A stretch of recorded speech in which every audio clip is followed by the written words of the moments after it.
Shalom, jemaat yang dikasihi dalam Tuhan kita Yesus Kristus. Hari ini kita akan bersama-sama masuk di dalam perenungan kebenaran firman Tuhan yang bertema untuk membebaskan kita dari perbudakan dosa. Wahyu 1 ayat 5 sampai ayat yang ke-6 berbunyi demikian. Dan dari Yesus Kristus, saksi yang setia, yang pertama bangkit dari antara orang mati, dan yang berkuasa atas raja-raja bumi ini, bagi Dia yang mengasihi kita dan yang telah melepaskan kita dari dosa kita oleh darahnya, dan yang telah membuat kita menjadi suatu kerajaan, menjadi imam-imam bagi Allah Bapanya. Bagi Dialah kemuliaan dan kuasa sampai selama-lamanya. Amin.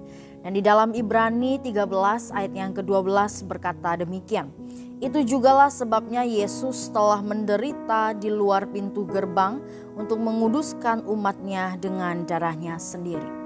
Dosa merusak kita di dalam dua hal. Yang pertama, dosa menjadikan kita bersalah di hadapan Allah sehingga kita berada di bawah murkanya yang adil. Yang kedua, dosa menyebabkan kita berperilaku buruk sehingga kita merusak gambar dan rupa Allah. Dosa mengutuk kita dengan rasa bersalah dan memperbudak kita dengan ketiadaan kasih. Darah Yesus membebaskan kita dari kedua penderitaan itu.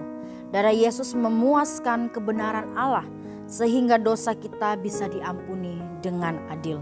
Darah Yesus mengalahkan kuasa dosa yang membuat kita diperbudak oleh ketiadaan kasih.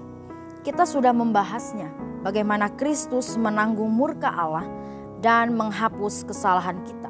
Tetapi bagaimana darah Kristus membebaskan kita dari perbudakan dosa?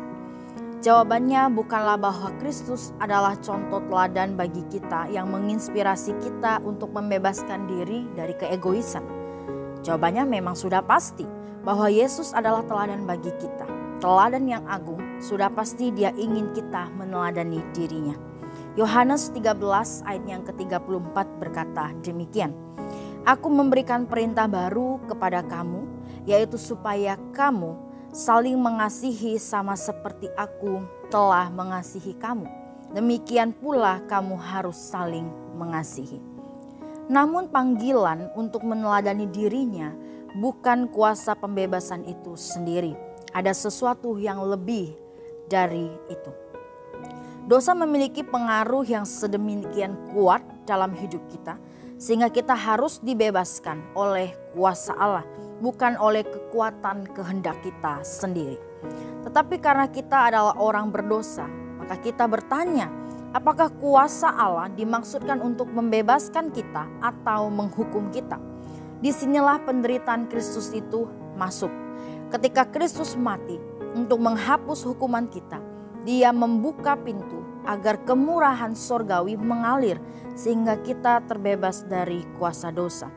Bagi mereka yang beriman kepada Kristus, kuasa Allah tidak dimaksudkan untuk menghukum mereka dalam murkanya, melainkan untuk membebaskan mereka dalam kemurahannya. Roma 6 ayat yang ke-14, kamu tidak akan dikuasai lagi oleh dosa, karena kamu tidak berada di bawah hukum Taurat tetapi di bawah kasih karunia.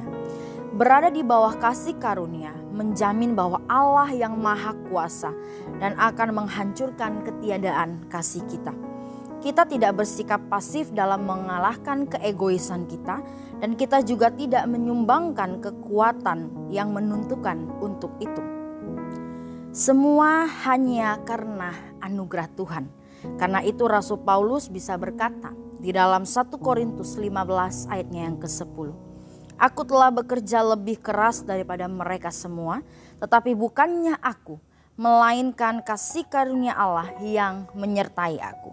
Biarlah anugerah Allah melalui iman kepada Kristus membebaskan kita dari rasa bersalah dan perbudakan dosa. Tuhan Yesus memberkati.